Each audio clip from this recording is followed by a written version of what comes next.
kakilala na on their deathbed, hindi rin nila sigurado kung saan sila pupunta. Okay? Bakit po unrighteous?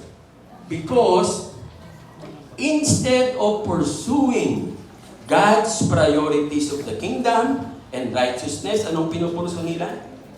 Things. Tandaan po ninyo, kahit gaano katindi yung desire mo, no, na magkaroon ng quality life at wala kang ibang inisip sa buhay mo kung di hanapin lang yung mga bagay, never kang magkakaroon ng kapayapaan, never kang magkakaroon ng quietness, never kang magkakaroon ng confidence, even joy. Because joy comes from relationship with Jesus. Ano ang meron ka lang? Happiness. Ang happiness, tandaan ninyo, pansamantala lang yan. Ang happiness, hindi yan pansamatagal. Yan ay pansamantala. Saan dependent ang happiness? Sa happenings. Pag wala ng happenings, wala na. Di ba, yung mga lasinggero, o magiinuman, happy-happy. No? So, pag naglakad na, hapay-hapay.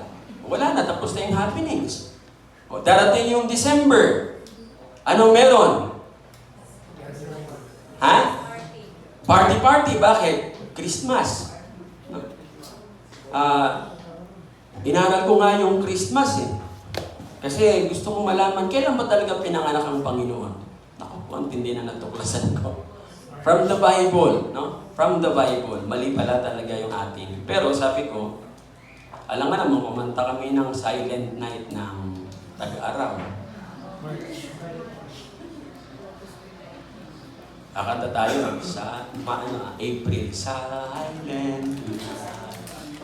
Hoy! Mga luluwa kayo!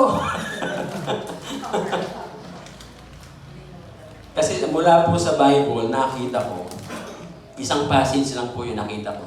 Sabi ko, Lord, turo mo nga sa akin sa Biblia. Ano yung passage na magtuturo talaga ng iyong birthday? Doon sa Gospel of Matthew. And the shepherds were out on the field by night, watching the flock. Yun lang, yung passage na yung binigay sa akin ng Panginoon. So, ang ginawa ko po, inaral ko yung kultura ng Hudyo at yung kanilang inaalagaan. Ano bang inaalagaan nila? Tupa. So, bakit sila nasa labas? So, tinignan ko po ang cycle ng buhay. And I was amazed. Kasi po, ang inaalagaan nila ay lamb. Kaya sila nasa labas. Ano ba ang lamb? Babying tupa. Tingnan nyo ha. Magugulat kayo. Anong pinento ko nga kay Hani, pati siya na-shock eh. Sabi doon, nasa labas sila at tinitignan ang kanilang mga baby na tupa. Tinignan ko yung papaano yung cycle ng birth ng mga tupa. Isang beses lang pala sa isang taon sila nanganganak. Alam nyo kailan sila nanganganak? Month of Nisan. Yung unang buwan. Yun ang New Year sa mga Hudyo. Kasi ang sinusunod po natin ay solar calendar. Ang sinusunod nila ay lunar calendar. At yun ang tama. Dahil yung calendar natin, minali-mali na yan eh. Tingnan nyo bakit mali-mali? October, nasaan ang October? Pang ilan? Pang 10. Ano ba ang Octo? Ano ang Octa? 8. O dapat ang October ay 8 month. November, pang ilan? 11. Ano ang Nove? 9. O, nakita nyo na? December, ano ang pang ilan ng December? Pang 12. Ano ang Deca? Dechi? 10. Pero sinusunod natin. Oh. September. Pang ilan ng September? 9. Ano ba ang Septa? 7. So, mula September hanggang December, hindi nila ginalaw. Kasi pag ginalaw nila, gugulo na. No? Yung January hanggang August. At punahin ninyo, mula January hanggang August, pangalan ng mga Diyos-Diyosan. Janus, no, Febraius, Marsus, puro mga gods and goddesses yan. Sinong may gawa? Anong tawag sa kalendaryo natin? Gregorian calendar. Alam niyo ito si Gorio. Minsan walang nagagawang pagbuti talaga si Gorio. Kaya si Gregorio, siguro si Gregorio walang nakatunganga, alam ko na, kuluhin ko ang kalendaryo. Yan. Kaya kung talagang titignan po, mali din yung ating date, yung ating year, mali pa rin po. Kung talagang titignan natin. Kung susundan natin ang Biblia, hindi po tama ang 2024. Parang ahead yata tayo ng 10 years. Mas bata pa kayo ng 10 years.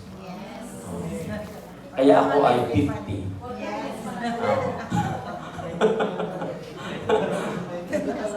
Okay, balik tayo sa Lam. Once a year po, nanganganak, month of Nisan.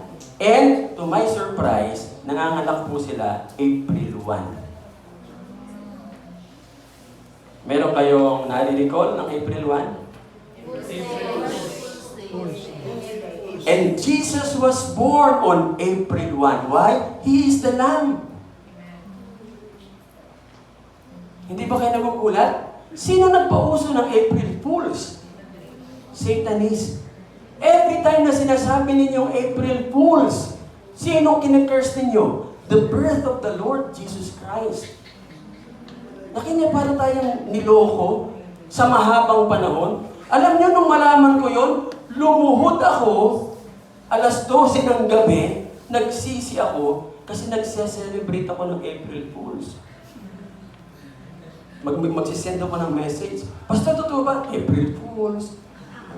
Ako pala kine-curse ko pala ang Panginoon.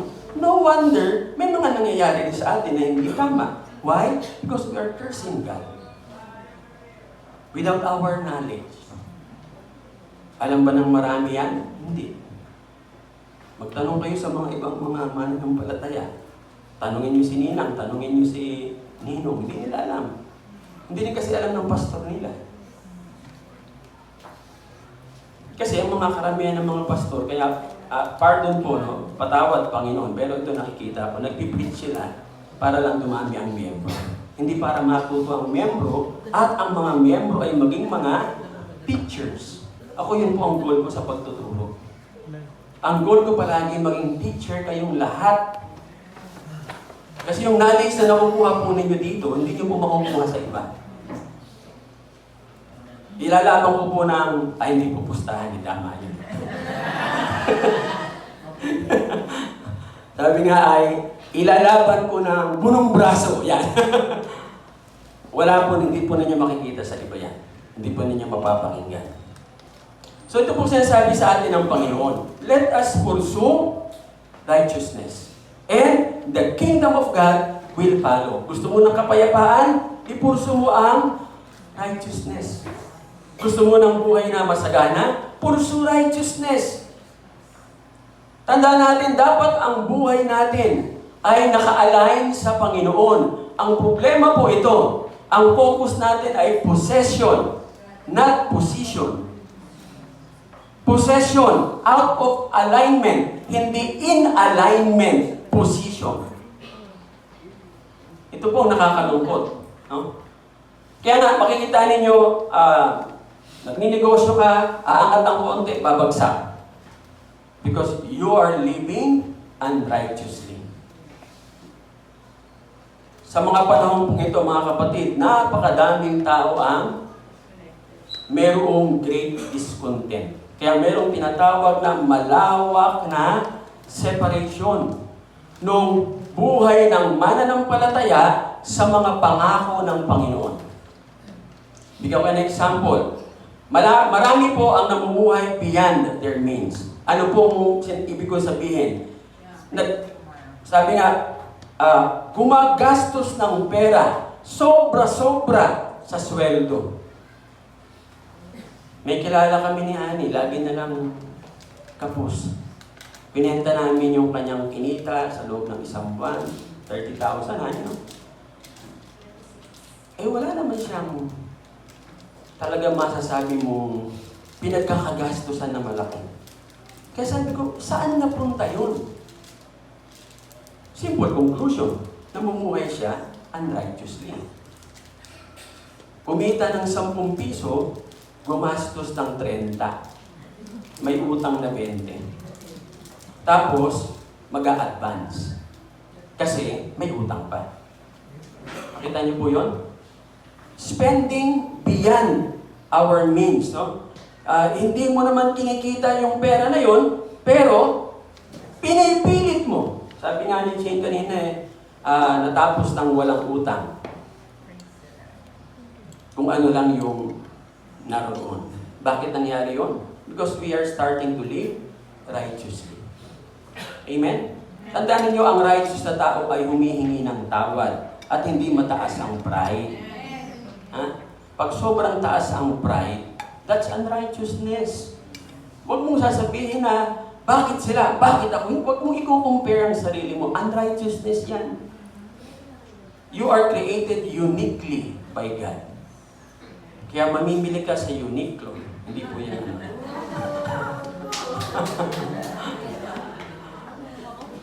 Parang malayo yata, ano? Okay, another beyond our means. We buy cars too expensive for our budget. Tapos hirap na hirap tayong maghulog. Sabi nga, ito ang kita mo, bumili ka ng tama. Halimbawa, ano ba? Sabihin natin, ito ang kita mo, ng mga magandang, meron akong kilala ang bibiling ka agad, Mu X. Terra. Ayun, napunta sa Terra. Alam niyo ba ibig sabihin ng Terra? Lupa. Ayun, napunta sa lupa, yung kanyang sinasabi. Wala. No? Sa Latin, pag sinabing terrone, ibig sabihin, tagalupa. Ibig sabihin, hindi ka asenso. No? Hanggang doon ka lang sa lupa. Terra ng terra.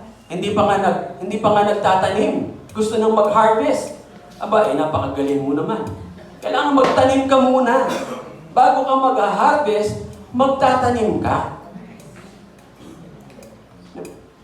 Basta, kunin natin example yung BTS. Bago umabot ang BTS na ganun kalaki, yan sila namimigay daw sila ng flyers noon.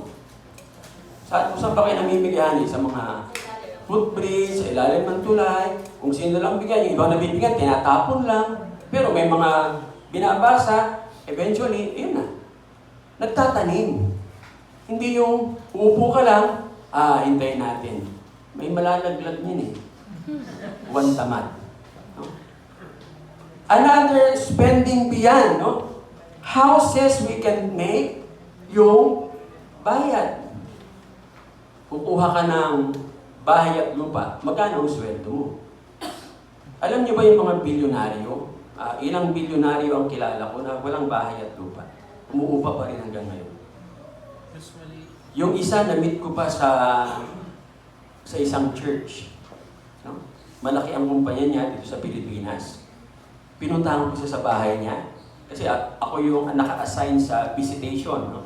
So pinuntahan ko sa bahay, kilala ko siya, alam ko malaki yung kanyang company. Pagpunta ko sa bahay niya, parang malaki ng konti dito. Tapos, talagang napakasimple lang. Pastor, magsaksak mo na lang yung coffee maker dyan, magkape ka na lang. Andiyan yun, no? So, wala siyang katulong. No? Meron siyang sekretarya, pero hindi niya inuutusan yung sekretarya. Kung ano rin para sa opisina. Sabi ko, ano to, bahay mo na? Ay, hindi po, Pastor, umuupa lang ako. Umuupa ka lang! Laki-laki ng negosyo mo. Pastor, tignan mo pag ako may bahay, babayad ako ng tax. Taon-taon, ang amilyar, magkano? Babayad ako ng kuryente. Babayad ako. Ito po, Pastor, inuupahan ko kasama ng kuryente, tubig. Ang galing. Oo nga naman. So wala akong problema. Tapos yung mga anak niya, sa isang simpleng mga eskwelahan lang nag-aaral. Kaya sabi niya, ayaw ko silang lumaki, ang feeling nila, mayaman sila. Kasi yayabang sila. Tama, di po ba? Those are principles coming from the Bible. Actually, isang principle sa Bible, pag yumaman ka, huwag mong ipaalam sa anak mo. Nasa Bible yan. Nasa Proverbs. Bakit? Aasa na yung anak mo. Sabi nga, mabuhay ka kung ano yung buhay mo dati, normal lang. Alam mo, mayaman ka. Alam mo, milyonaryo ka na. No? Pero hindi alam ng mga anak mo, hayaan mo silang mabuhay ng normal.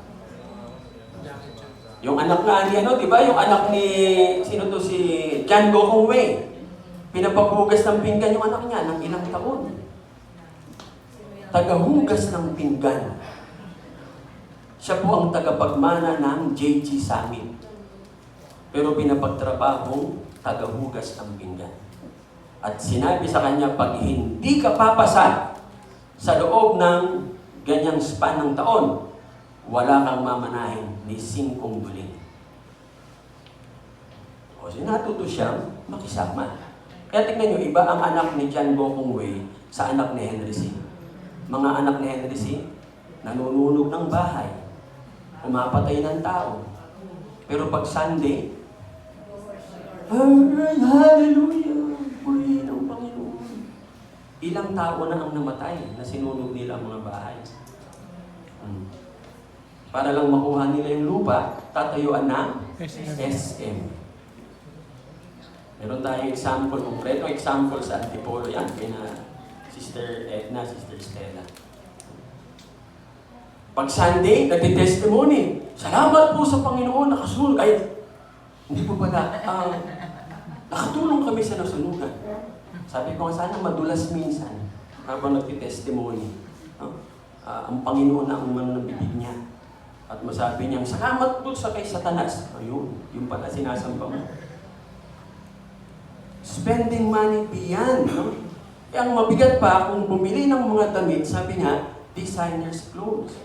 Ako pa, pag bumibili ng damit, 50% ang hinahanap kong discount.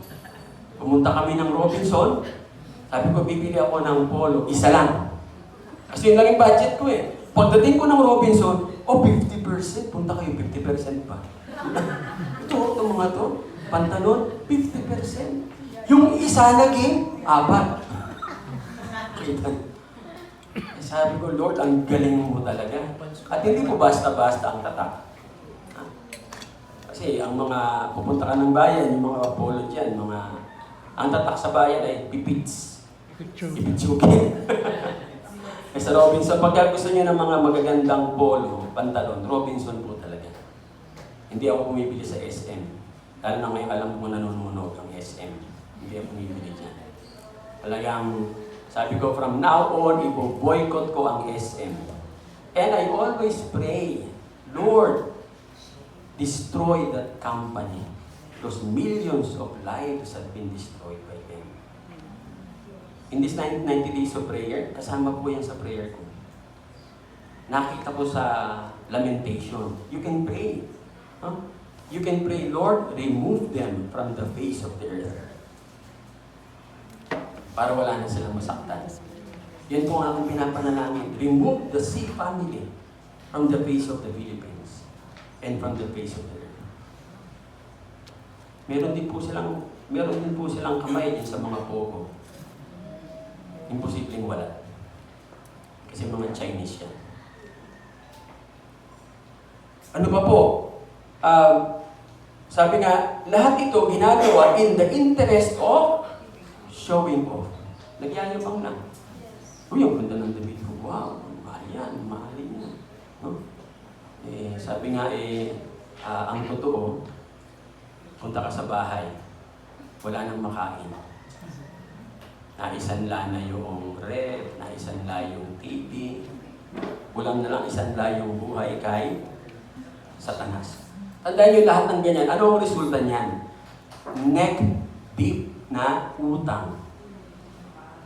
Hindi ka na makaahon-ahon. Lahat na lang ng kaparaanan, ginagawa mo, pero wala nangyayari. Ang tanong po mga kapatid, ano ba ang problema? Sa tingin nyo, anong problem? Unrighteousness.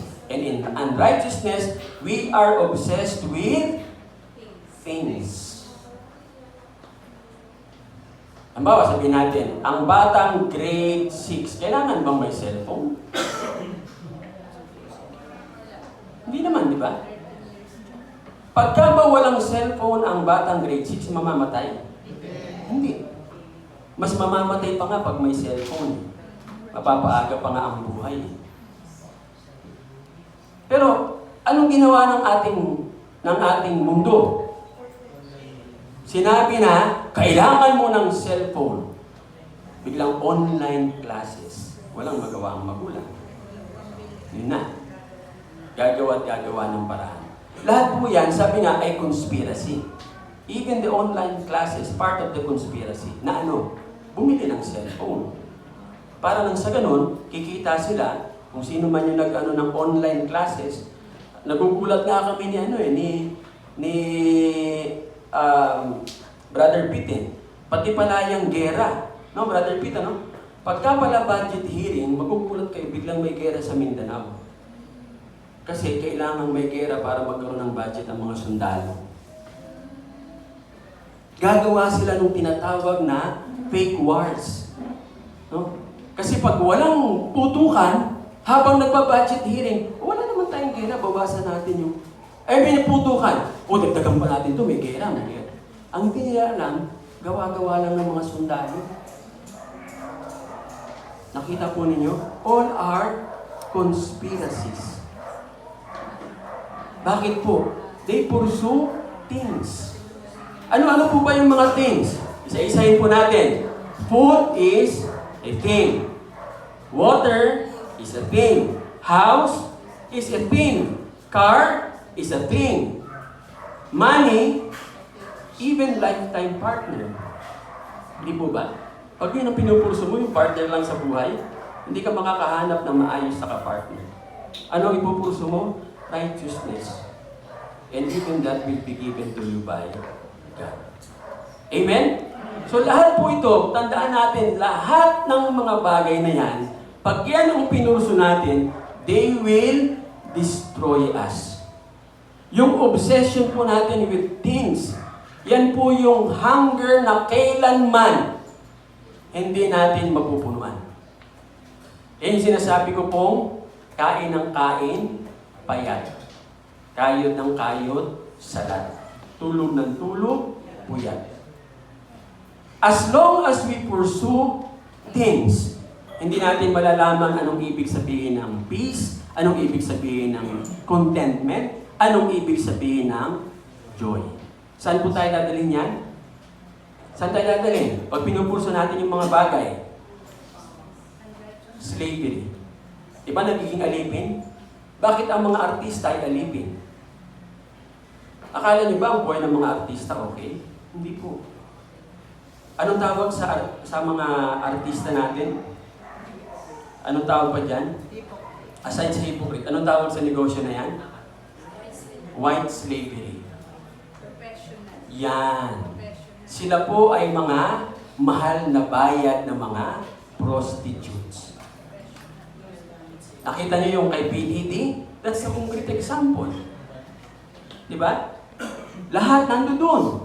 Kahit yung si Leonardo Tricambio. Kilala niyo ba si Leonardo Tricambio? Akala ko pa naman matinong artista. Yung pala lagi palang nando doon. No? Hindi niyo kilala si Leonardo Tricambio? Sa Titanic. Tama ba? Tricambio ba? Tricambio. Oo, akala ko. DiCaprio. No? Sa mga party ni PDD, sa party ni PDD, may time sila, ang bandang alauna, hubot-hubad silang lahat. Rapper yan sa Amerika. Nakakulong na siya. Marami siyang, pati si Justin Bieber, biktima niya. Naging victim niya si Justin Bieber. Pero ngayon, sabi nga, inabot na niya yung blueprint ng kasamaan, tinapos na siya ng Panginoon. Tandaan natin mga kapatid, pag ito lang ang ipupurso natin, slavery ang dulo niyan. Saan po ba natin makukuha ang deliverance? Ang ipupurso po natin is the kingdom of God and the righteousness of God. Tandaan natin kingdom of God and righteousness of God, not your righteousness. Kaya nga ano sabi sa Matthew 6:33? Seek first the kingdom of God and His righteousness. Because we don't have our own righteousness. Kailan tayo nagiging righteous? The moment we receive Jesus as our Lord and Savior, dun ka na born again, nagiging bahagi ka ng kaharian ng Panginoon. Therefore, you are being declared righteous by God. Pwede ka ba from righteousness magiging unrighteous? Yes. Kasi nung ma-born again tayo, hindi naman na-born again yung flesh. Tama ba? Na-born again ba yung flesh nyo? Wala na ba kayong sexual desire? Wala na? Sabi, pag wala na, titigil ko na itong ayaw niyo magsalita. Meron pa, di po ba? Taas ang kamay ng walang sexual desire. Papadala ko po kayo sa Timbuktu. O yun, si Edward, isa. Yung katawan, hindi ito nabuborn again. Ang nabuborn again yung ating kaluluwa. No? Tapos lumalakas ang espiritu. Dahil malakas ang espiritu, susunod pati katawan. Pero pag mahina ang espiritu, hindi born again ang kaluluwa, kaaway, yan ang kaaway ng espiritu. Dalawa. Soul and flesh. So, sinong talo?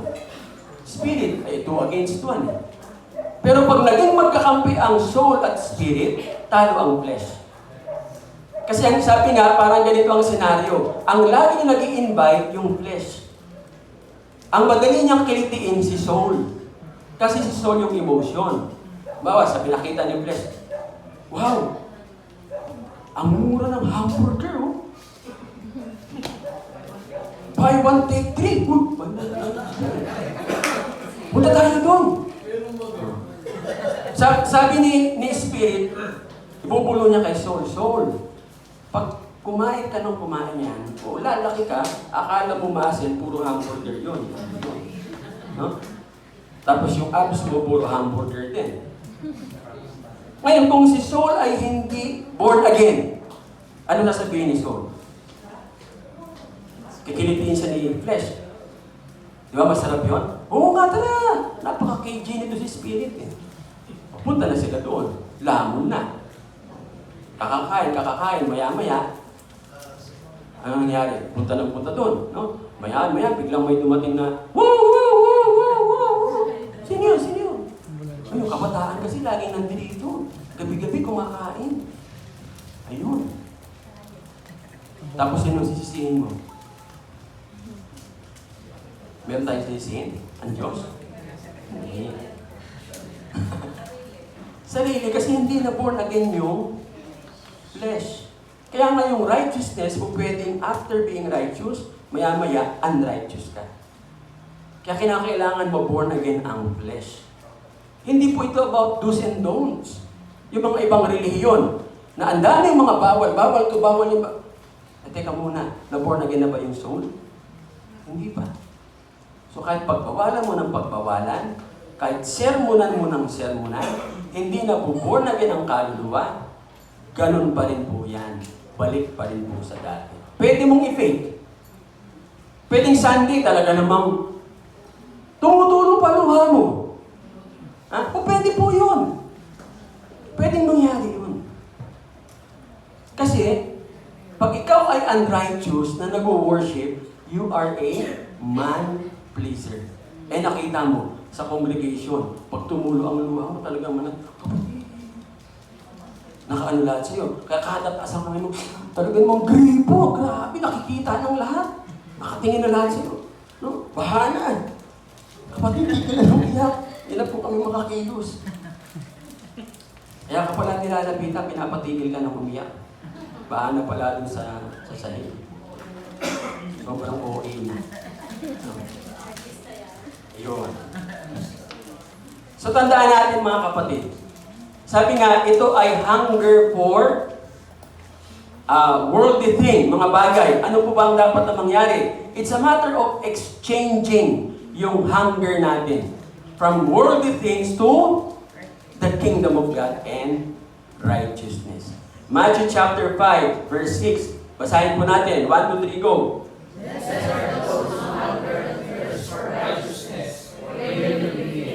hunger and thirst for righteousness. Ang tanong, how hungry are you? What are you hungry for? If your hunger for the kingdom of God is greater than your hunger, is your hunger for the kingdom of God greater than your hunger for things? O kaya naman, do you thirst for righteousness more than you thirst for material prosperity? Ano po ang sikreto na passage? Psalm 37, verse 4. Let's read. Yes. Amen. Paano mong i-delight ang sarili mo sa Panginoon? Number 1, prayer. Yan po ang pinaka-main, no? Para mamuhay ka ng righteousness, prayer. Kaya nga po doon po kayo tinitrain ng gusto. Prayer. 4 a.m. prayer. No? Bakit ko kayo tinitrain sa 4 a.m. prayer? Kasi na-experience ko eh. Yung madaling araw na pananalangin, kung gaano katindi ang mga pagpapalang binibigay ng Panginoon. At lahat po tayo nakikinabang. Yung mga ayaw mag-pray dahil inaantok, hindi ko naman kayo pipilitin. Pero, huwag kang mag-expect. Sabi nga, seed time and harvest. There will be no harvest without seed time. That's God's law. Yung prayer is seed time. Spending more time with God. Ma-amaze kayo, even your decisions, sasabihin sa inyo ng Panginoon through prayer. Kung ano yung gagawin ninyo. Kaya pala ang Panginoon, pag magpalaya siya ng masamang espiritu, seconds lang. Kasi mas mahaba ang oras niya sa prayer. Yung mga disciples, halos maghapon nang nagka-cast out, hindi makast out yung evil spirits. Bakit? They spend more time on problems rather than on prayer. May problema ka? Manalangin ka. That's delighting. Hindi po ba? Imagine niyo kumakain kayo ng ice cream. Walang taong kumain ng ice cream na sinupal-palagan. Tapos. Hindi po ba? Oh. Paano nyo kinakain ng ice cream? Manam. Kahit nga may kakwentuhan ka.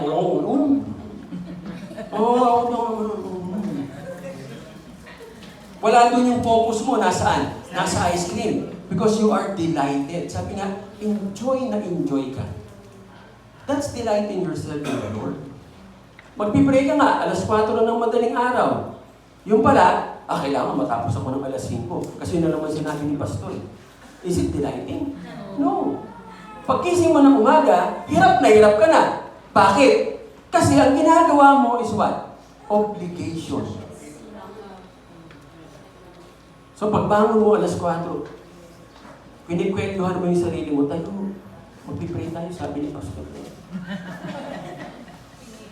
Teka na, nagpipray ka na. Dahil nga you are not delighting in the Lord, pag-upo mo, naka-alarm ka ng alas 5. Amen. In Jesus' name, amen. Sa tingin mo, sasagutin ka ng Lord. Hindi. Hindi po sasagot ng Panginoon.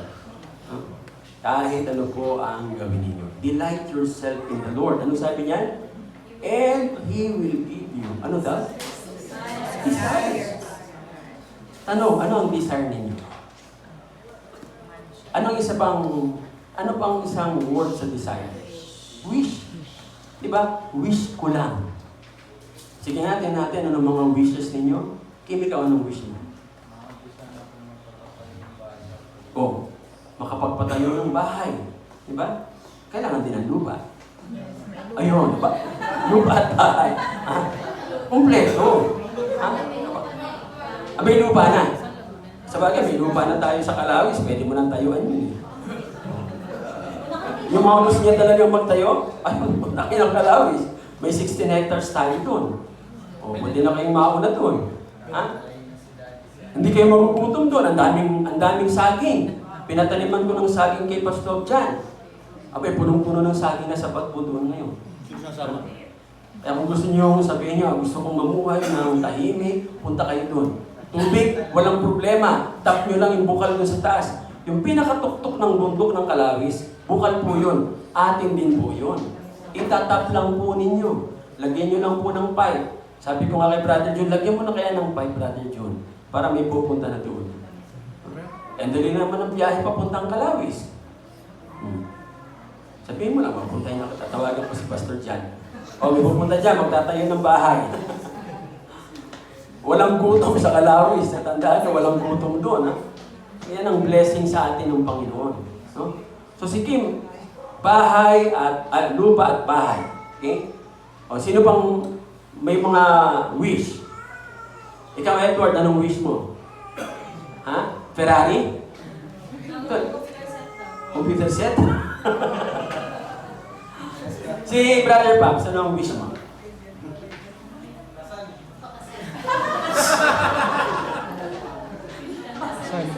Wish mo bang magkaroon ng magandang asawa? Kasi pag sinabi po nating wish, ito po yung talagang hindi na maabot ng hinagap mo. Pero sa Panginoon, walang imposible. Ang sinasabi lang po ng Panginoon, delight yourself in the Lord, He will give you. Conditional po ba? Yung kasunod? Hindi. Yung kasunod ay siguradong sigurado, He will give. Hindi sinabing, He shall give. Si MacArthur hindi sigurado. Sabi niya, I shall return. Hindi sigurado yun. No? Pwede siyang bumalik, pwede hindi. Pero sa Panginoon, I will give. Ano ang condition? Delight yourself in the Lord. Prayer and reading of the Word of God. Amen? Minsan kinakatamaran ng BMR. Alam niyo, pag nag-BMR, huwag niyo pong gawing goal sa BMR paramihan ng chapters na natatapos. Parang yun na lang po nakikita ko. Pinapakinggan ko, wala na akong maintindihan sa nagbabasa.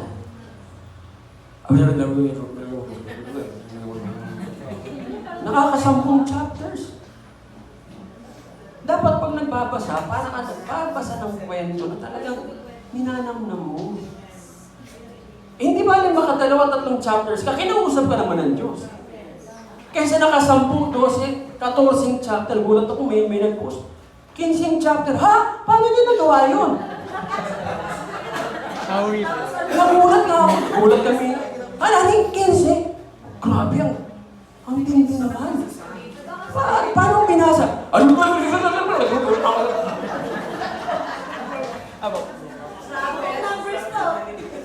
Talo pa computer eh. Oh. Yun na nga, mas magaling pa sa rapper. Na-bless ka ba? Hindi. Ang goal po natin sa BMR, number 1, as you read it loudly. Bakit po? Tandaan nyo, the Word of God is powerful. Pagbasa po ninyo yan sa bahay nyo, buong bahay mo na be-blessed. Because that's God's Word. Pinoproclaim mo yung blessing sa buong bahay. Yun po yung namimiss ng mga hindi nag-BPMR. Nagugulat na ako si Dave, madaling araw. Pinapakinggan ko. Akala ko si Raisa. Si Dave pala. Parang naghahati ba kayo? Sila po ni Mami. Wow. Kaya pala naman. No? So, oo. Sabi nga, yung pagbasa nila, yung buong bahay nila, bless. Lahat na nakatira doon, bless. Hindi, dami mong dahilan. Mag-BPM, meron ito. Tapos magugulat ka, hirap na hirap ka sa buhay. Diba? So, delight yourself in the Lord. Tandaan natin mga kapatid, pag ang kingdom and righteousness of God, yan yung chief desire ng iyong delight. Ano sabi ng Panginoon? He will give you the desires of your heart. Amen. Napakatindi po ng passage na yan. Akala nyo, simple lang yan, ha? Napakatindi ng passage na yan. Isa po yan sa susi sa abundant kingdom favor. Na hindi ko maintindihan bakit hindi inaaral ng husto. Na samantalang nandiyan dyan na po lahat. Amen? Nung sabihin po ng ating Panginoon, na blessed, no, yung those who hunger and thirst for righteousness. Ang ginamit po na sentence ay infinitive. Ibig sabihin, tuloy-tuloy. No? Ganito po yan. Pag sinabi po ninyong, I'm hungry or I'm thirsty, ibig sabihin, temporary condition po yan. Pag may pagkain na, busog ka na. Pag meron ng tubig, okay na yung thirst mo. Pero ang sinabi po ng Panginoon, hunger. No? Those who hunger and thirst. Infinitive sentence. Ang ibig sabihin, tuloy-tuloy, walang katapusan. Hindi nasasatisfy na hunger and thirst saan? Righteousness. Nakuha po ninyo? Ibig sabihin, araw-araw, desire mong maging righteous. Hindi ka righteous ngayon, bukas, okay na ako, hindi ko na i-desire. Kaya nga, sa epistle, kinumpare po yan sa infilling of the Holy Spirit.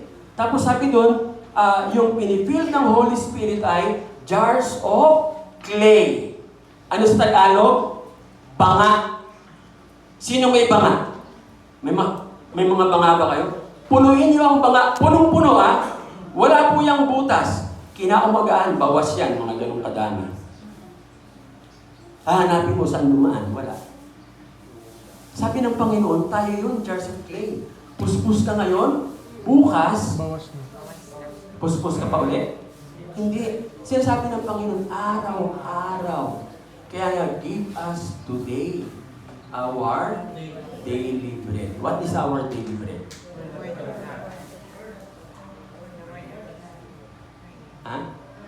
Word of God? Ano ba? Who is the bread from heaven? Jesus. So, sino ang ating daily bread? Si Jesus. Delighting ourselves in Jesus every day. Araw-araw. Sabi nga, at parang mag-delight sa Panginoon, anong pinapatugtog mong musika? Umagang-umaga pa lang. Ano mga pinapatugtog nyo? Sa ilalim ng agang-aga, ang emosyon mo, bagsak na kaagad. Kasi ang pinapatugtog mo, hindi lang worldly songs, emotional songs. Tandaan nyo, yan ang purpose ng mga kanta sa mundo. Ibagsak ang emosyon ninyo. Kaya nga, ang daming kabataan, pag naka-identify doon sa musika, umiiyak ng walang dahilan. Yung iba, nagpapakamatay pa. Because of worldly songs. We are believers. Amen? O ano papatugtugin mong kanta? Worship songs. Hindi yung mga kanta na, sabi nga pag kinanta mo talaga namang, okay lang, halimbawa, mga kantahan, mga party o sing-along, no? O, di kumanta ka ng mga kanta nila. Pero pagdating sa bahay, yung kung makakasingil ka ng gospel song, kumanta ka ng gospel song. Alam niyo ba sa mga karaoke singing, pag kumanta ka ng gospel song, tahimik lahat. Hindi niyo ba napupuna? O.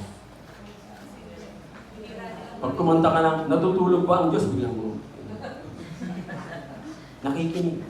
Kasi lahat mayroong spiritual vacuum. Lahat ng tao may spiritual vacuum. Lahat ng tao mayroong hunger and thirst. Ang problema, saan nila dinadala? Sa mundo. Alam niyo, bigyan ko ng example para mas maging konkreto po ito. Imagine ninyo kayo ay nasa Sahara Desert. Naglalakad kayo. Nasiraan yung sasakyan niyo, naglalakad kayo. Sobrang init. Tapos, uhaw na uhaw ka na. Maya-maya may dumaan na sasakyan at ang sinabi sa'yo, bibigyan kita ng 1 milyon. Gusto mo ba ng 1 milyon? Ano sasabihin mo? Tubig. O, kita niyo na? Wala kang pakialam sa 1 milyon. Lamunin mo yung 1 milyon mo. Pahingin tubig. May dumaan na pagkaganda-gandang babae. Sinayawan ka pa sa harapan. Ano sasabihin mo sa babae? Pahingin tubig. Yun po yung thirst na sinasabi ng Panginoon. Wala kang ibang iniisip kundi righteousness. Kaya bigyan ka ng kung ano-ano ng mundo, ang sasabihin mo ay hunger and thirst for righteousness. Kaya nga, kinumpare tayo ng Panginoon dito sa Psalm 42 sa isang deer. Basahin natin. As the deer pants for streams of water, so my soul pants for you, O God. My soul thirsts for God, for the living God. When can I go and meet with God? Kasi siya lang ang makakasatisfy nung thirst natin, wala nang iba. Amen? Kaya nga yung kanta yan, ang ganda ng kantang yan eh. No? O yan, kinakanta niya na. Diba? Our soul longs. Diba, nandun ka sa Sahara Desert, uhaw na uhaw ka. Ano ang nilolong mo? Tubig, walang iba. Kahit bagsakan ka pa ng sangkatebang kayamanan o ano, wala kang pakialam. Kasi isa lang. Yun yung sinasabi sa atin ng Panginoon. Hunger and thirst. All of these things are secondary. Ang primary po natin ay ano po? Righteousness. Amen? Maliwanag po ba sa atin yan, mga kapatid? Klaro po ba? Introduction pa lang po tayo, abutin na tayo ng alas 12. No? So, diretso pa ba natin? Okay pa? Ha? Gising pa kayo? Sige. Bigyan pa natin ng mga 15 minutes. Sige.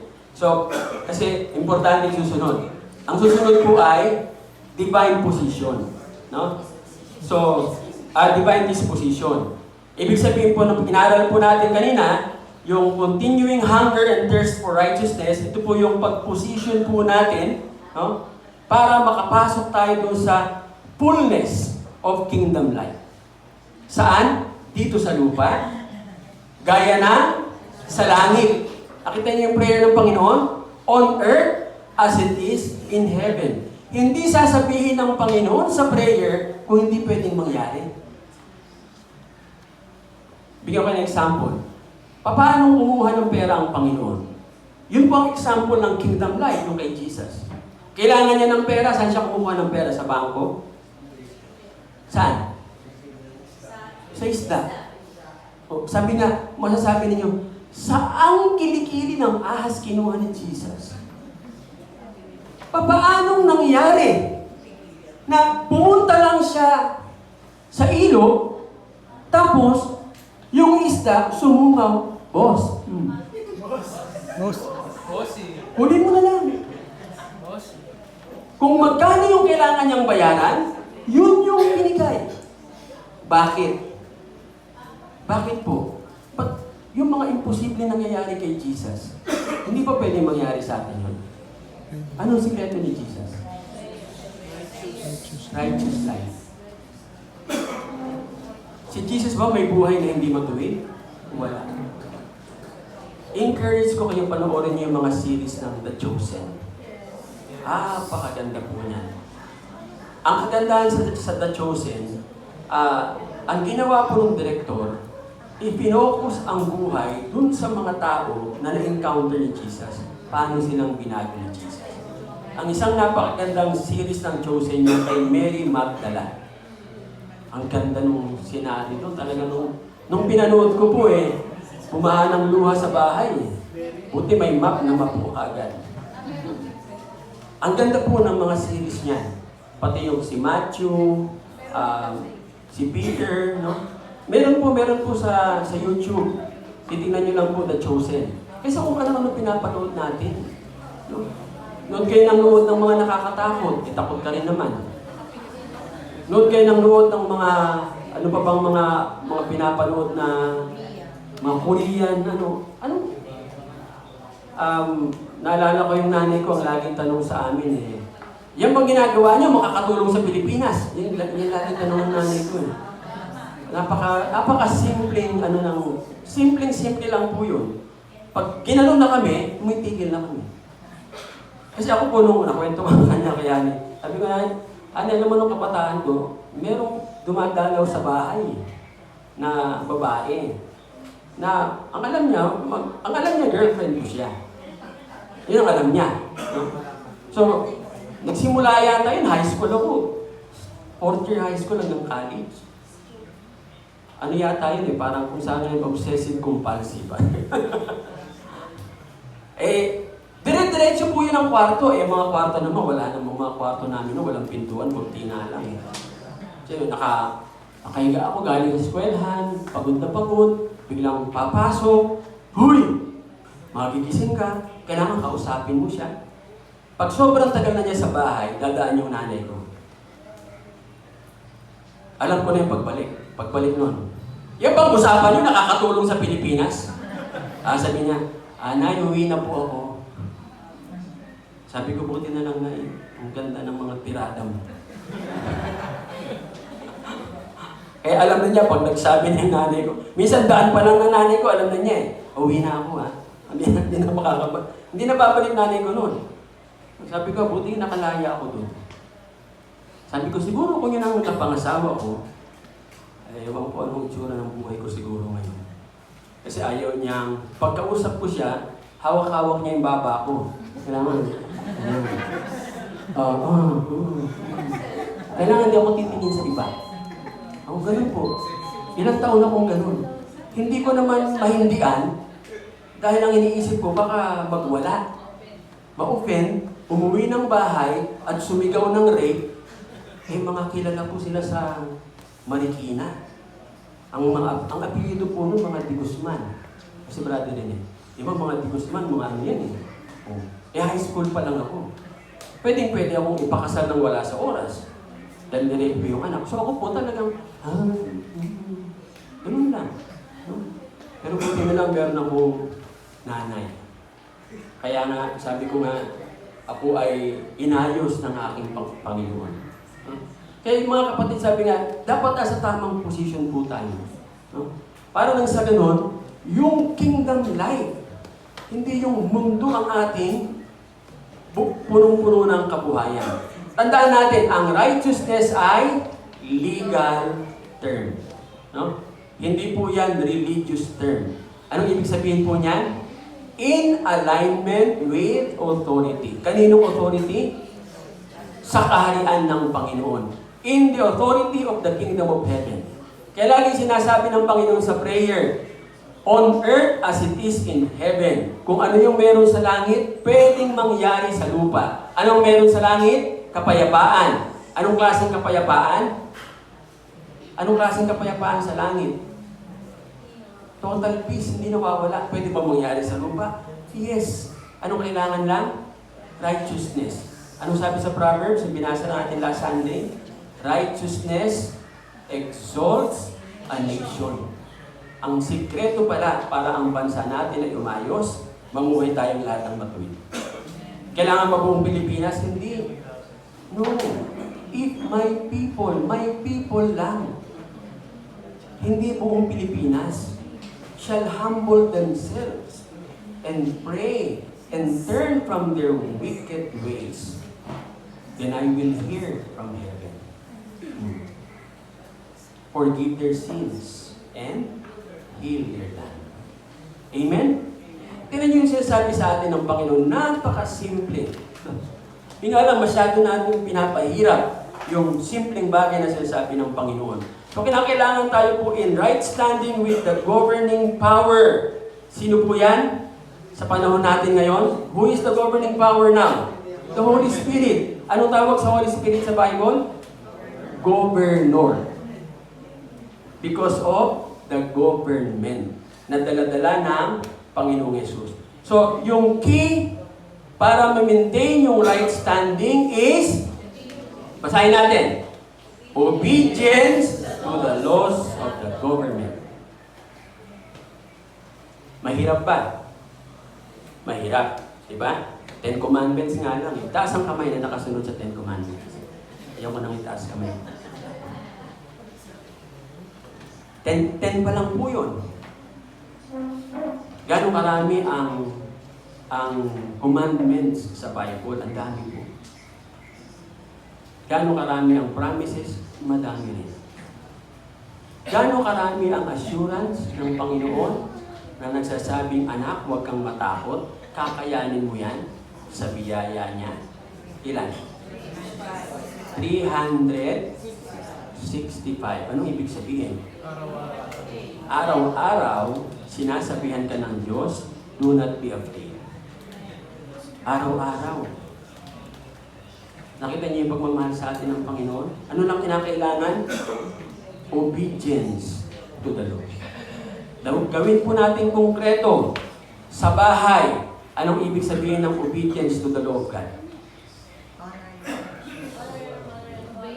Honor your mother and father. Ang sama ng ugali ng nanay ko. Ang sama ng ugali ng tatay ko. Ha? Honor pa din. Bakit? Well, may nakita ba kayong condition doon? No? Paano kung gagalang ang nanay at tatay ko? Agad-agad pa lang, nakabunga nga. Ay di, umiyaw ka. Aso pala aso eh. Meow! Titigil yun. Tandaan niyo, walang kondisyon, kabataan. Ang sabi lang ay honor. And it is a command. Imperative sentence.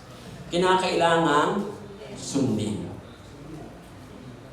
Di po ba? So pag sinabi ni nanay at tatay, as long as hindi in opposition sa principles ng salita ng Diyos, susunod ba? Pag sinabi ng nanay at tatay, anak, matulog ng maaga. Ano sabihin?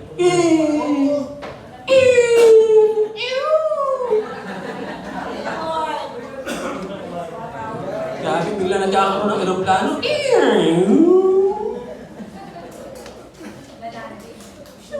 So kung hindi mo susundin yun, anong dinisobey mo? The law of the kingdom of God. Mamimaintain mo yung righteousness? Hindi. Magsasuffer ka. Pero once you obey, sabi nga, pati yung pag-aaral mo, magugulat ka. Napakadaling mag-aral. Simpleng mag-aral. Pati sa pagsusulat, napakasimple. Kahit sabihin mo ang hihirap ng, ang dadali ng tanong, ang hihirap ng sagot, sa'yo mababaliktad, no? Ang hihirap ng tanong, ang dali ng sagot. Kanya na mangyayari sa'yo. Just maintain yung obedience to the law of God. Amen? Eh dali naman natin sa mga magulang. Ano naman ang utos sa atin? Oh, gagaling ng mga kabataan ito. Gagaling memory verse. So alam nila yung parte nila. Do not provoke them to anger. Diba? Pero may kasunod. But bring them up in training for righteousness. Okay? So, ibig sabihin, hindi nakukuha sa pasigaw. Saan nakukuha? Ano sabi ng salita ng Diyos? Bring them up. Ano yun? Ha?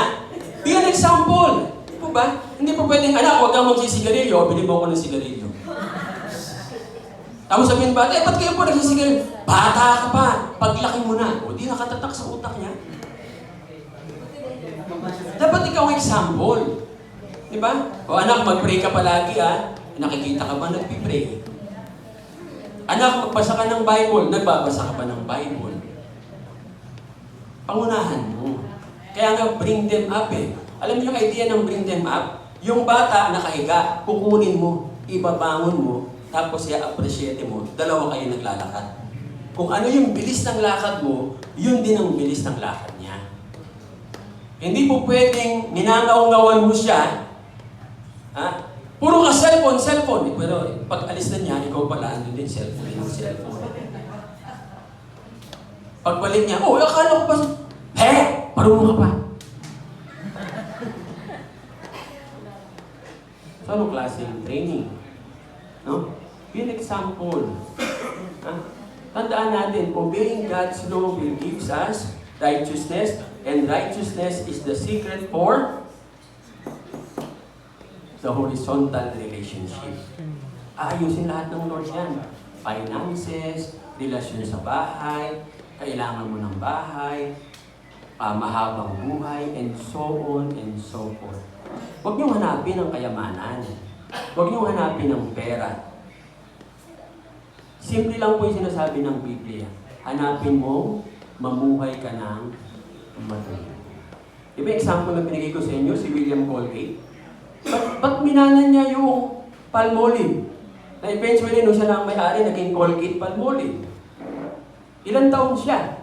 Nung mapapunta siya sa Palmolive Company, 13 years old, 14 years old, mga ganun lang. Pero bakit nakuha niya yung favor nung may-ari ng kumpanya? Because of righteousness. Anong klaseng righteousness ang ginawa niya? Hindi niyo natandaan? Sinabi ng nanay niya, pagdating mo sa New York at makahanap ka ng trabaho, anong gagawin niya? Yung unang buong sahod mo, ibigay mo sa church kung saan ka nag-church. O pwede ba niyang hindi sundin? Oo naman. Diba? Pagkuha niya, wala naman dito nanay ko ah. Oo. Pakialam ng nanay ko, akin na to. Sa halip, sinunod niya. So, buong isang buwan, anong ibig sabihin? Wala siyang kakainin.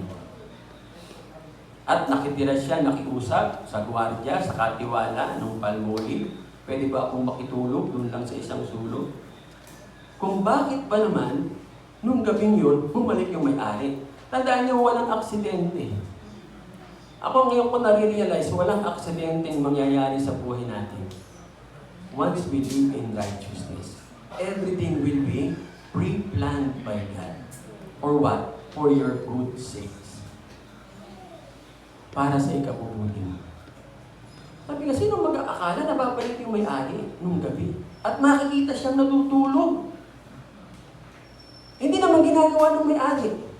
Pinabalik siya ng Panginoon dahil nakita ng Panginoon yung righteousness niya. Kaya, inayos lahat ng Diyos. Pagdaan niya, tinapik yung mukha niya para mapatingin doon. At nakita ko, sino yung batang yun? Ay, si William Colgate po. Ay, ano ginagawa niyan dyan? Kasi po, walang pera eh. Binigay lahat yung pera sa church. Ganun ba? O sige, bukas na bukas ha. Papuntahin mo sa kantin, pakainin yan sa loob ng isang buwan, sagot ko. And to make the long story short, pinapag-aral pa siya. Pagkatapos, nakagraduate siya ng business management. Nung mamamatay na yung mag-asawa, binigay yung last will and testament, pinapamana lahat-lahat kay William Colgate. Imagine niyo yung reaction ng mga kamag-anak. Wala kasing anak yung mag-asawa. Inampon siya. Anong reaction ng kamag-anak? Ay, siyempre, galit. Kasi last will and testament yun. Anong sikreto niya?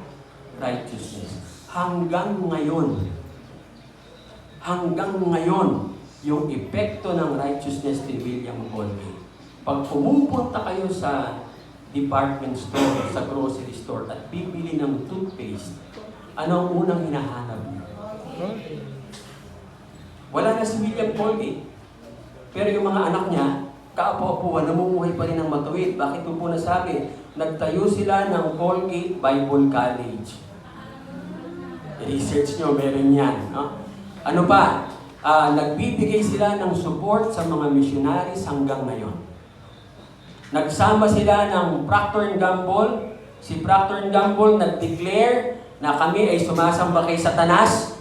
Kasama si Walt Disney. No? Ang ginawa ni William Colgate, agad-agad nakipaghiwalay siya. Sabi ni Procter & Gamble, babagsak ka. Ang sagot ni William Colgate, may Diyos ako. Sino nga na masikat? Si Colgate, si Close-Up. Oo, kita niyo na. Kaninong gawa? Anong sikreto niya? Righteousness. This is a very crucial moment sa ating lahat, sa inyo ng mga kabataan. Ang tinuturo ko po ngayon, hanggang sa kinabukasan nyo. Ang tinuturo ko ngayon, hanggang sa magiging apo, kaapu-apuhan, at kaapu-apuhan nyo ba. Napakasarap, no? Napakasarap mga kabataan, mga kapatid. Wala na tayo sa mundo. Pag naalala tayo nung mga apo natin, anong sasabihin? Salamat kay Lolo. Dahil sa kanya, ito tayo ngayon. Kaysa yung pakulang yung lolo niya. Apakababaero! Kaya kami nagkaganito. Di ba? Ano gusto nating marinig pag tayo ay patay na? Sabi nga, pag patay ka na, tapos lalapit yung tao sa taul mo, ano na sabihin? Buti nga namatay niya. Gusto mo kaluluwa ka na. No? May magagawa ka pa ba? No? Pakuwalang iya ng tao. Buti. Kesa, naku, sayang mo, sana. Hindi pa namatay. Ang daming natulungan nito eh. Sabi nga, umaakit ka sa langit at galak na galak ka. Kesa yung papunta ka sa ilalim ng hirap na hirap ka. Dinig na dinig mo lahat yung sinasabi. Pursuit righteousness. I-position natin yung ating sarili. Kaya nga, divine disposition. Position natin yung sarili natin ng tama. Tandaan nyo, ito ang isang natutunan ko. Whenever, wala po ito sa Bible eh. Natutunan ko lang po ito. Whenever there is a temptation. Pag meron pong temptation na binigay sa iyo ang Panginoon, alam niyo bang ibig sabihin nun? Ha? Pag inalaw ng Lord yung temptation, anong ibig sabihin?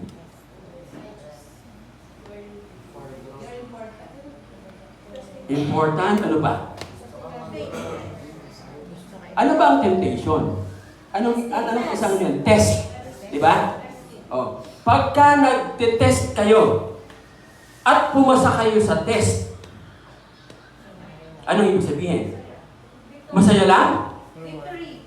Victory lang? Ano ba? Ano ba kasunod pagkatapos ng test, ng exam? Ha? Reward.